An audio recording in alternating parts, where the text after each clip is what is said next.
Thank you, Jena and Dyco, for inviting me to speak today. I'm feeling a little bit far away from home, coming from Victoria, but I thought I'd give you a little bit of a background to Horsham, so it sort of put this case study in context. We're located in northwest Victoria on the Western Highway, halfway between Melbourne and Adelaide, and we're actually 4 hours from Melbourne. We're a rural city, and we are the centre of the Wimmera region, and the main industry there is agriculture and grain production.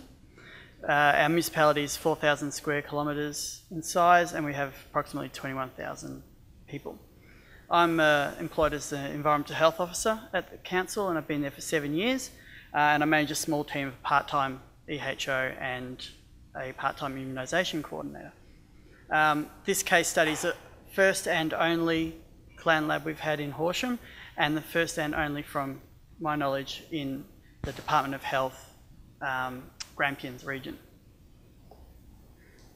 So, the lab, these are a couple of pictures that were in our local paper, and just so you understand the size of the lab, we had almost 40 police officers involved with the bust, from Horsham Police, Special Operations Group, Clandestine Lab Squad, the Vic Police Dog Squad, and the Corrections Victoria Dog Squad.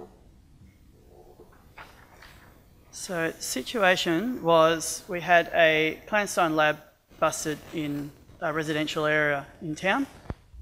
It was only a small lab with some cooking done on the kitchen floor. I didn't actually enter the premises because I'm not trained in any of that, but we received a letter from Victorian Police, just a standard letter detailing that there had been a lab found. Because I literally had no idea what I was doing, I contacted my Department of Health region, and they were eager to assist because it was the first one in our region. But keep in mind, they are actually 2 hours away, so it took a bit of time for them to get up to Horsham. And the act that they recommended that we use for remedying this problem, I wasn't even sure if we could use that for a clan lab. So we followed what we thought was a logical and also a legal approach. We identified who the owner was, we issued a notice, and we had the lab cleaned up, and the nuisance was abated. So the legislation that we used for getting the lab cleaned up was the Health Act in 1958, and the slide I've got there has got an extract of the nuisance section, which describes what a nuisance can be. So as you can see, it can be quite a number of different things, but it has to be dangerous to health or liable to be dangerous to health or offensive. This Act has actually been replaced now by the Public Health and Wellbeing Act in 2008. Might mention that this lab occurred in 2008. So if we apply a clan lab to that section of the legislation, I've highlighted the sections that it could be. So it could be any building or structure, it could be a state condition or activity, or it could be any other thing. But I think everyone will agree that the remnants of a clan lab is definitely dangerous to health and offensive. So that being the case, we issued a notice under section 39A as a whole without it specifying a subsection. Since dealing with this issue, we've had the National Clan Lab Remediation Guidelines, and this is a snapshot of the recommended process. So what I wanted to do was go through that process, but mirror what I actually went through to see how we went. And you might note that we've got 2 phase 1s up there too, which might need to be fixed.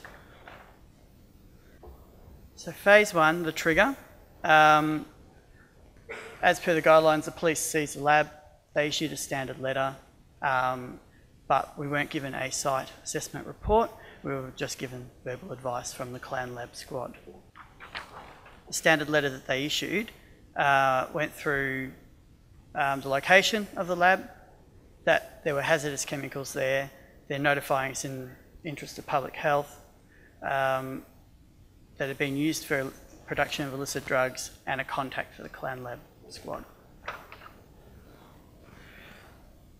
So probably phase 2 and 3 is where our process is not as thorough, but we went through, like I said, a legal and logical approach. The Department of Health and I sat down with the Clan Lab squad to determine what sort of contamination would be in the building, and they gave us some standard contaminants. So using that and the standard letter, we said definitely there's a risk there. We used council rates to locate the owner, who was actually in Melbourne, and then we had to further deal with a real estate agent to make sure the property was cleaned up. And I was actually, the police hadn't notified the owner at all, and I was actually the one who had to tell them that there'd been a Clan Lab found in your property, and the answer was, what? So, not pleasant. Phase 3, site assessment. The guide is pretty in-depth about, preparing a remediation action plan and a validation report. We issued a notice under the Health Act. We asked that the contractor develop a cleaning plan. We outlined the steps that they needed, general steps that they needed to remedy the nuisance. We gave them 14 days, but in reality it took 2 months to clean up the property. And we asked for a clearance certificate from an occupational hygienist. So in the nuisance notice, I've given you the text of the conditions that we said that they had to abide by. So following through the process, we prohibited entry of anyone into the property until it was cleaned. We asked them to arrange a contractor to clean the property. We asked the contractor to contact myself to develop a cleaning plan, and we asked that it be ventilated for 48 hours.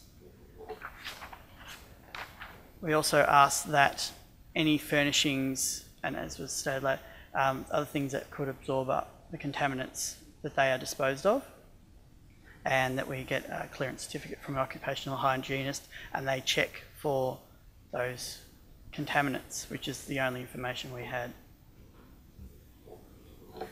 So validation, we received a clearance certificate from an occupational hygienist, and on their report we contacted the real estate agent and informed them that they can now re-rent property. So in the clearance certificate, they detailed the works that were completed, the tests that were undertaken as per the notice, the results of that test, and a statement that the house was then free from contaminants. I'll do this very quickly, but give a chance for some questions. In conclusion, being the first and only Clan Lab for the region and for Horsham, and my inexperience, it had a potential to be quite a serious issue and could go a bit skew, but that didn't happen. We followed what we thought was a logical and legal process.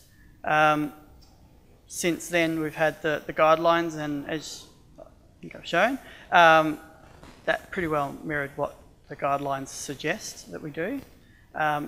It definitely highlighted a partnership that we have in Victoria between our Department of Health and local government and other state governments. We had successful clean-up of the property and the nuisance was abated.